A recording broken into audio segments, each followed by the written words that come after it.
My name is Richard Diamond. I'm a private detective.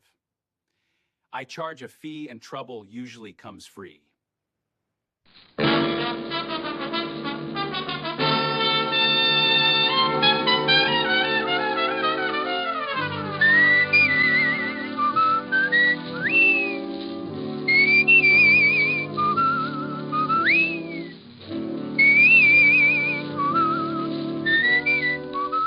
The National Broadcasting Company presents Dick Powell as Richard Diamond, private detective.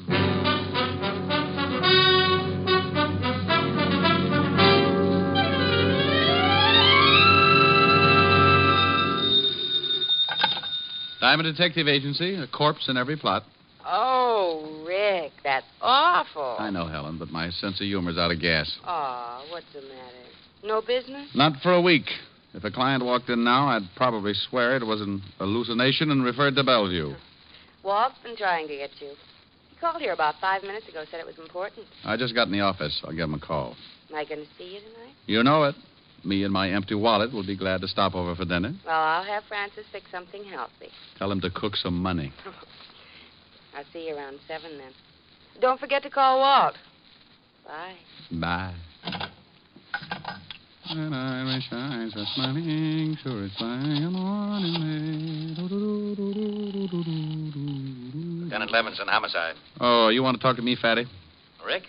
How many people call you Fatty? Where the devil have you been? I called you at your apartment all morning. Helen just told me I slept late. Well, why didn't you answer your phone? Rent was due. Could have been a trap. Can you come down here?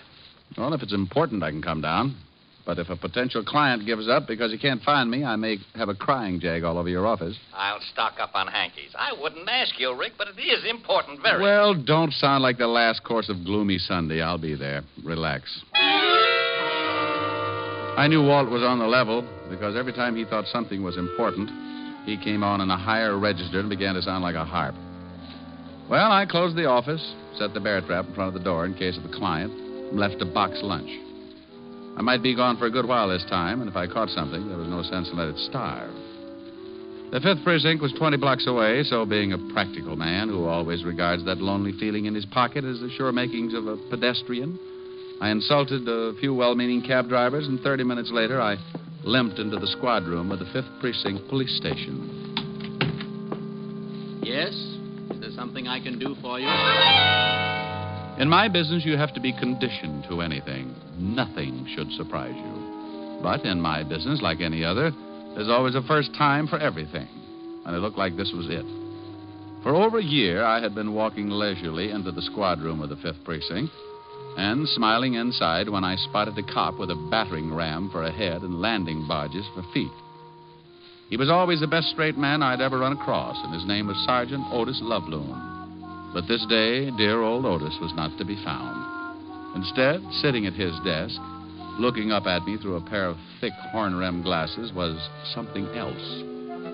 It pulled out a clean white handkerchief, removed the glasses, clouded them up with a quick breath that filled the room with the essence of sen-sen, and said, Well? Where's Otis?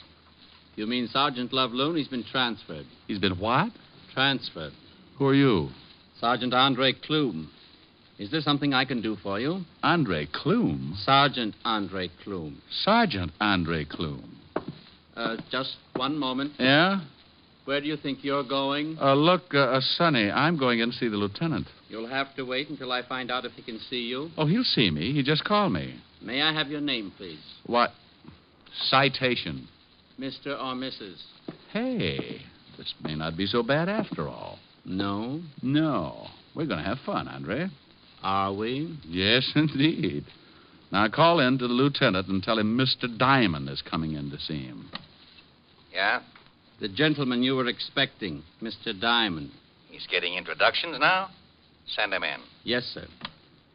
The lieutenant will see you, Mr. Diamond. Thank you, Sergeant Klume. And something else, Mr. Diamond. Yes? Sergeant Loveloon warned me about you, and I can assure you right now that I have no intention of becoming the brunt of your obvious crude comedy. Sergeant Klume, I don't think there's much you can do about it. Oh, Walt, I want to go on record right now as saying Don't. I know. Well, what is that out there? A The commissioner says he's one of the most valuable men on the force. But how can you put him in a cop's uniform?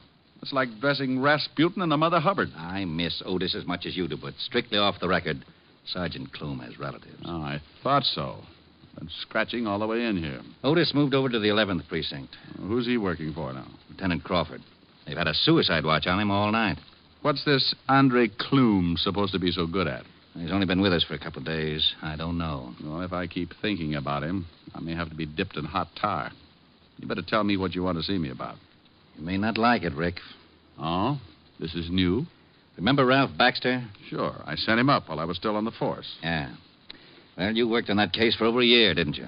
You were in charge of the department. You know darn well I did.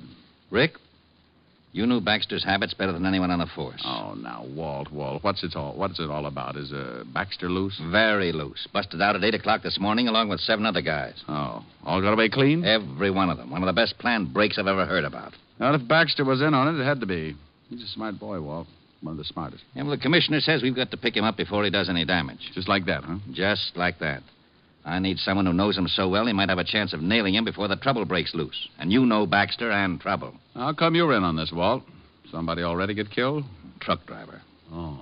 Baxter's an unhappy boy. He kills to make up for it. Really does a fancy job. You want to help me out? You in trouble if they don't nail Baxter in a hurry? The commissioner is relying on me. Okay, then. It's got to be official in case you have to make an arrest. Oh, now, wait a minute. Got to swear you in as a deputy. Look, Rick, we've got to. I don't really care how you bring Baxter in and who gets the credit, but what would the commissioner say if... Yeah, I know. I'm sorry, Walt. Every time I used to put on that badge, a book of rules and regulations went with it. I do it my way or not at all. Now, don't start running your motor. I don't want the credit. The department can have it. Besides, it's 20-1 in any man's book that I'll never even get close to Baxter. Well, you stand more chance than anyone else. Okay, then. You still don't have to worry about the credit. It's 50-1 that the newspapers will read. Private detective found with his head missing. Okay, Rick. Your way. Andre. Yes, Lieutenant? Andre. Yeah, some name. I beg your pardon? Bring in all the information on Baxter and the 7 other men who were in on the break. Yes, sir. Andre Clume. Yeah. Here you are, Lieutenant. You want to look over this stuff, Rick? Yeah. I want to know how the break was pulled off. Maybe if we can get a line on who helped them, we can get it Baxter that way. A truck was used. A Ford pickup that hauled garbage regularly. The large garbage cans were placed on the truck and taken off to a dump. The 7 men in Baxter hid in the cans and were covered up with garbage. Oh. The men in the prison kitchen have all been questioned, but none will admit a thing. Well, thank you, Sergeant. Maybe you can tell us what happened after that, Sergeant. Several miles outside of the prison, the men got out of the cans. One man climbed up into the cab of the truck and ordered the driver to stop. He shot the driver, and the men climbed off the truck, rolled it over a 44-foot hill. 44 feet? 44 feet 9 inches at the first point of impact where the truck went over. The hill, of course, varies at other spots. Of course. 2 cars were waiting for the 8 men. Tire tracks were found and casts made. A report on these casts should be in at any minute. Synchronize your watches, then. Rick. Tell me, Sergeant Clume, have you any idea who might have been driving the 2 cars? No. Turn in your MiGs and your ray gun. You're through. Very amusing. Now, please, Rick, for the sake of my psychiatrist, don't start on Clume like you did on Otis. Might be a woman Clume? driving one of the cars. Oh. Baxter was a known woman hater. You don't say. I suppose the other 7 guys got together with him and formed a club. 4 of the 7 men were known to have had women friends at one time or another, but only 1 woman remained loyal after the men were sent to prison. How do you know that? I remember things. He remembers things. Oh. She visited the prison many times to see Tony Lugetti, one of the escapees. Maybe you can remember the dates? The first time was right after Tony was sent up, November. All right, Sergeant. What's the girl's name and where does she live? Jean Lawrence, 1782 East 12th Street, apartment C. B. Butterfingers. I'll take this list of histories on the 7 guys. You going to check on the girl? Yes, and thank you, Sergeant Andre Clume.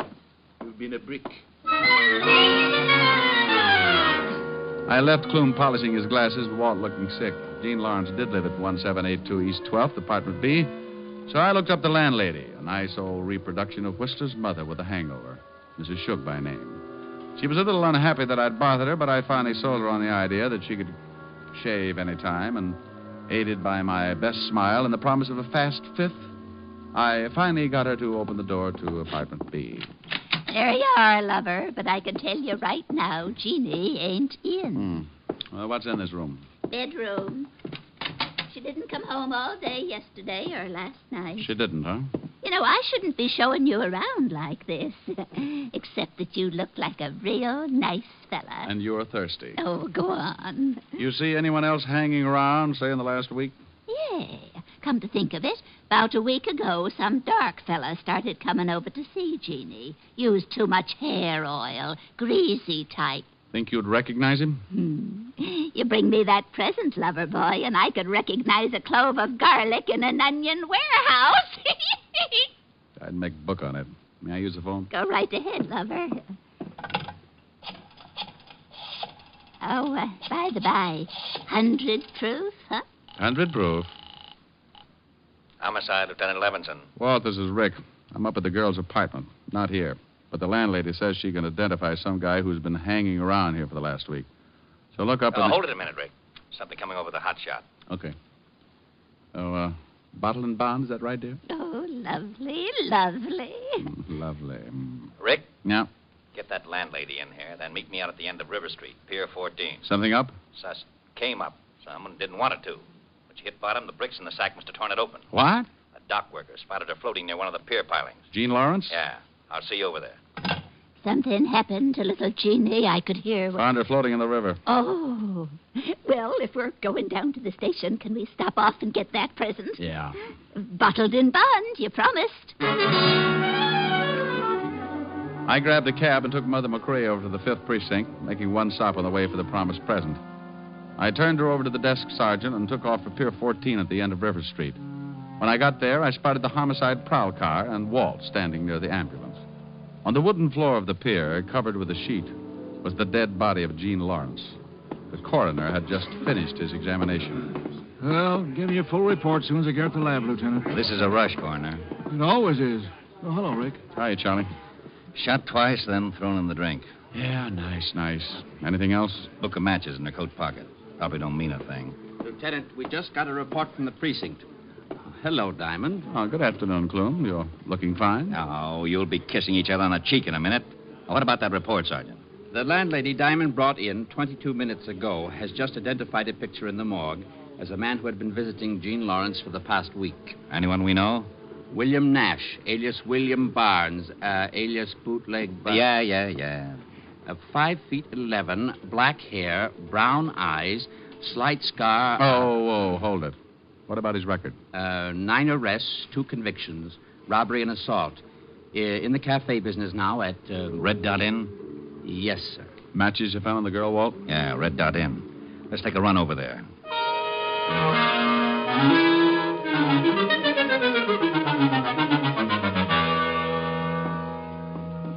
Yes, gents, what'll it be? William Nash. He around?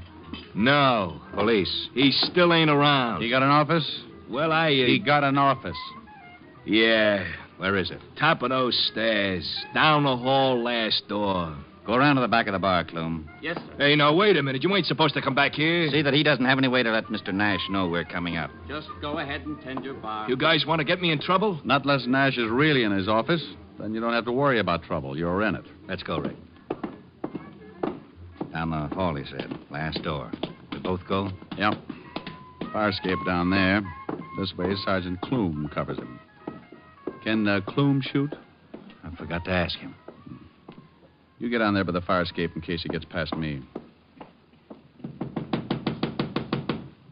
Who is it? Fire department. What? Yeah, we received a report that your cafe isn't properly equipped in case of fire. Are you nuts? I just had no extinguishers. William put in- Nash? Yeah. Now what the Let's devil... go.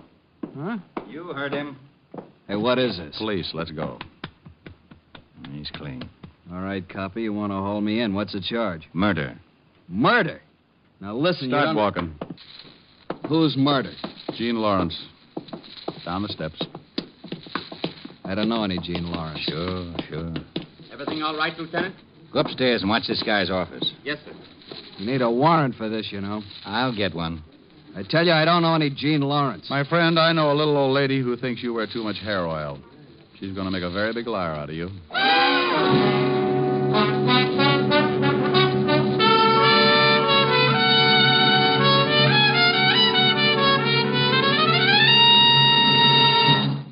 ABC is bringing you Richard Diamond, Private Detective, starring Dick Powell.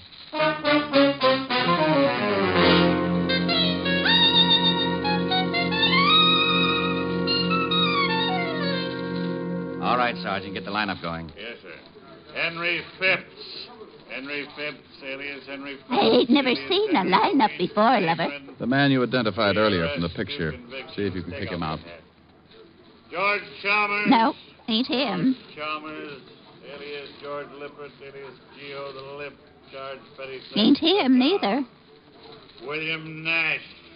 William Nash. That's him. William Barnes. All right, hold him. You sure that's a man who was calling on Jean Lawrence? Yep, that's him. Why don't he use bay rum on his hair? Nash. Yeah? Yes, Lieutenant. Yeah, Lieutenant. You know Miss Jean Lawrence? I told you I don't, Lieutenant. He sure is a lousy liar. All right, run him off. Step down. Cal Ennis. He killed Jeannie. We don't know. Yes, sir. He sure should use bay rum. Well, Walt and I and a couple of the boys took Nash downstairs and worked on him for about a half an hour before I got tired and decided to see what I could turn up myself. Nash still wouldn't admit he knew the dead girl, and we still weren't any closer to finding Ralph Baxter. I was pretty sure that Nash was connected with Baxter in some way, or he would have admitted knowing the girl and denied the killing. So I went back to the Red Dot Inn with a warrant to search Nash's office. Sergeant Andre Clume was guarding the door in the best prescribed manner. Legs spread, arms folded, back straight against the door. You're flat. Mm-hmm. What? Oh, Diamond. I have absolutely no excuse. I'll understand if you report me to the lieutenant. No one could get by, could they? Not without waking me. Then you did what you told to. You guarded the place. But there is no excuse for falling asleep on duty. Unless you get tired. Now, forget it. I got a warrant here. Let's give this officer going over. And that's exactly what we did. We took the place apart, piece by piece. And I have to go on record by saying that Clume really knew his business. He didn't miss a thing. This might be important, Diamond. What is it? Bills to William Nash from the garage. Let me see. Nick's Garage, 13th Street. 1,000-mile service on both cars, $14.90. Parking space rental on both cars, $25. 2 cars. May not mean a thing. I'll check it anyway. 2 cars were used in the escape, Diamond. Now, don't get excited. You stay here. I'll call you from the garage. I left Clume and went over to Nick's Garage, looked up the owner, and he showed me the 2 cars, both sedans. 48 Chrysler and a new Hudson. Nick told me that both cars had been taken out the night before and returned early that morning. He said that Nash had driven one and the girl the other. So I put in a call to the Red Dot Inn and Sergeant Clume. Yes, the lab has 2 good casts of the tire prints. Well, put in a call to the lieutenant and tell him to get right down here with him. I hope you'll forgive me being a little premature, but... You already told him to come down. Yes. Tell me, Sergeant, you don't know anything about the 5th at Hialeah, do you? One by step up in one and... Goodbye, Sergeant.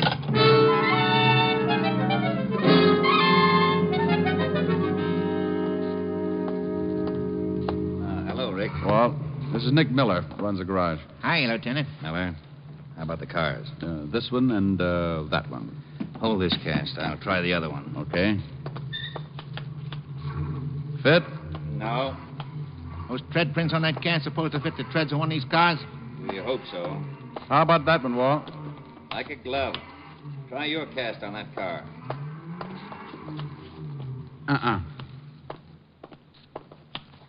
Fits this one, Walt. Rick, both of the cars were used in the getaway. What happens now? Go back to headquarters and tell Nash we got him dead to rights. We'll sweat him till he cracks. I got a better idea. Turn him loose. What? Nash knows that it's only a matter of time until we turn up his evidence anyway. And he knows something else. He knows Ralph Baxter. He knows if he spills anything, Baxter will kill him sure. But we'll promise him protection. Against Baxter? Baxter'd get him if it took 10 years. Not if we get Baxter first. Nash probably knows where he's hiding out. Walt, even if Nash knows where Baxter is, he'll be a long time telling you. In the meantime, Baxter can cause a lot of trouble. All right, so I let Nash go. So what? Get a hold of the newspapers. Tell them to run a story that you've picked up Nash for questioning in the prison break, but that you had to release him because of insufficient evidence. You think Baxter will go after him? Well, he'd at least send some of his boys. I think the girl was knocked off because she got out of line. You can bet that Baxter won't want Nash around for a witness. Okay. Gee, you're kind of making Mr. Nash a sitting duck, ain't you? Oh, I guess you'd say that, Mr. Miller. Now, why don't you come on down to the station with us and answer a few routine questions? Hey, I don't know nothing about this. That's what Mr. Nash said, but you can see what a liar he turned out to be. We went back to the precinct, and the garage owner was held for questioning. In the meantime, 2 men were sent to the home of William Nash, and the phone tapped. 2 other men took their places on a stakeout at the Red Dot Inn, another pair at the garage. The garage owner was cleared of any suspicion and told to go back to work, but warned not to say anything. About 4 in the afternoon, a call came over the hotshot at the 5th precinct. My name is Barton. I've just been robbed. Where are you calling from? I own the Rome jewelry store. 3 men came in and tied us all up. They stole over $100,000 in gems. Anyone hurt? My clerk, he's still unconscious. All right, what's the address? Corner of Wilmot and 21st Street. It looked like just a routine robbery at the time, so the robbery detail took over. Walt released Nash and called the papers. Around 4:30, Walt got a call from robbery. Levinson. Jennings, Walt. Those guys that held up the jewelry store over on Wilmot Street. The owner just identified one of the hold-up men, Tony Lughetti. Oh, thanks. Rick, Tony Lughetti, one of the guys that busted out with Baxter, has been identified as one of the hold-up men in the jewelry store. Now it starts. The gang had gotten away clean. No trace, except a cab driver who spotted a green sedan in front of the jewelry store. 3 men in it. We waited. Levinson. Sullivan, Nash just got a phone call. Man said he wanted to see him for the payoff. Said to meet him at the place. Nash left the house, Fisher's tailing him. Right. Nash just left the house. Got a call. Let's go. We piled into the squad car and headed across town in the direction of Nash's house. A newsboy on the corner yelled the planted news of Nash's arrest, and the car radio told us what Nash was doing. Suspect just went into garage. We're parked across the street. Instructions. I'm about 2 blocks away. If he gets in his car, let me know. He's coming out, turning north on Chestnut. See him? There he is, Walt. We've got him, Jennings. We'll tail him. We followed Nash until he hit the outskirts of town. He drove for another good half hour, then pulled into a roadside eating place with a motel off to the left. This looks like it. Yeah. Drive past. We'll swing back. Nash is going into the diner. We'll walk up. Attention, all units. I'm at a roadside diner. The stop-a-while motel near it. Suspect just went into diner. All units proceed with caution. A whole bunch might be in that motel. Mm-hmm. I hope the boys get here before things start popping. You said it. We can't go in. Hey, there's Nash at the counter. See anyone else? Not from here. Let's walk over to the other side. Hey, Walt. What? Over there by the gas pump. Green sedan. Think it might be the robbery car? Nobody in it. Look, 2 guys coming out of the restroom. Yeah. And one of them, Tony Lughetti. Baxter's boys. I got a hunch Baxter's around. I got Tony's going in the diner. He's going in to pick up Nash. Probably going to take him for a ride. Let's take this guy before Lughetti comes out. He hears us. He's turning around. Police. He's going for a gun. You knocked him cold. Nice tackle, Rick. Vassar, 28. Here's his gun. I'll dump him in the car. Here come some of the boys. I'll wave them off. You get in the back of the car. Okay, I'll get in with you. I wonder where Baxter is. Can you look out that back window without being seen? Yeah. 2 more prowl cars pulled up. If the boys in the diner don't spot him. Nothing yet? No. Hey, here they come. Lughetti and Nash? Yeah, holy cow, the whole bunch. Is Baxter with them? Yeah, and 1, 2, 5 others. They've spotted the cars. They're headed for this car. You go out that side, I'll go out this. You're boxed up, Baxter. Look out, Rick! 2 of them down. Baxter's heading around back. Rick, don't go after him alone, you crazy... Now he tells me. Stop, Baxter! You get him, Rick? Yeah, but just barely. That was my last shot. How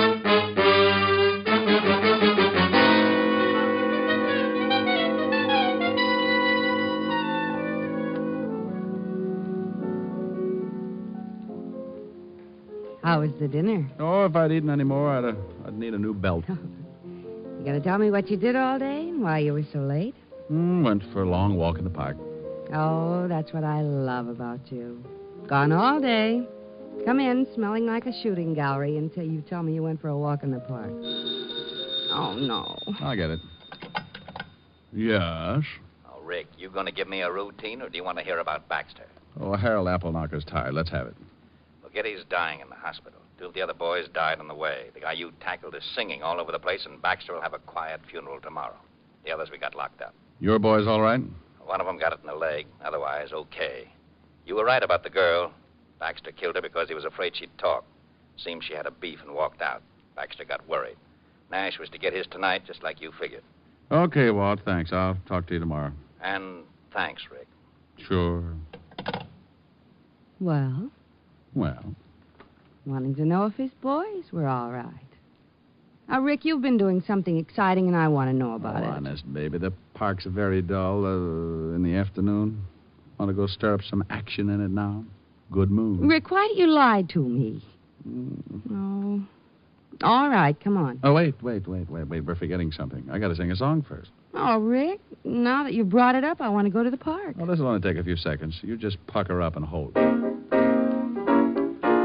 Well, look who's here. I haven't seen you in many a year. If I knew you were coming, I'd have baked a cake, baked a cake. Baked a cake. If I knew you were coming, I'd have baked a cake. How'd you do? How'd you do? How'd you do? Had you dropped me a letter, I'd have hired a band, grandest band in the land. Had you dropped me a letter, I'd have hired a band and spread the welcome mat for you. Now I don't know where you came from, 'cause I don't know where you've been.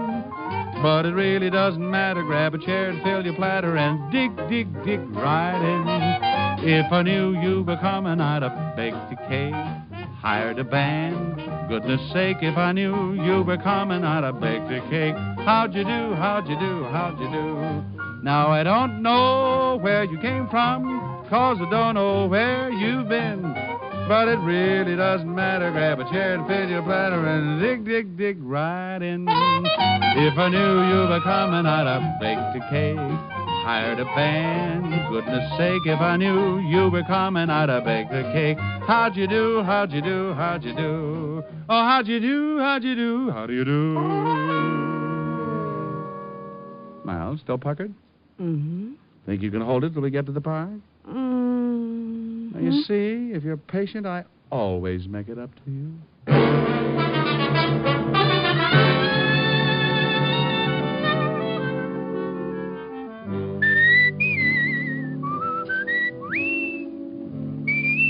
You have just heard Richard Diamond, Private Detective, starring Dick Powell.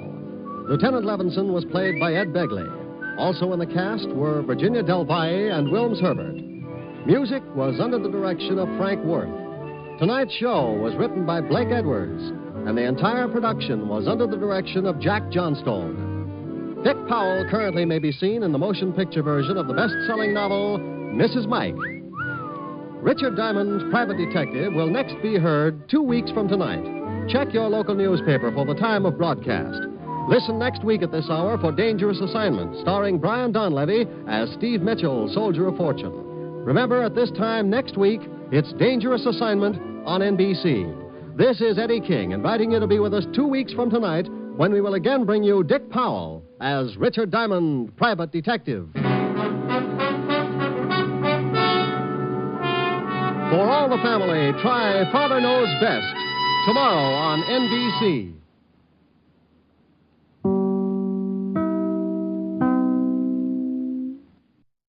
Another case closed for Richard Diamond.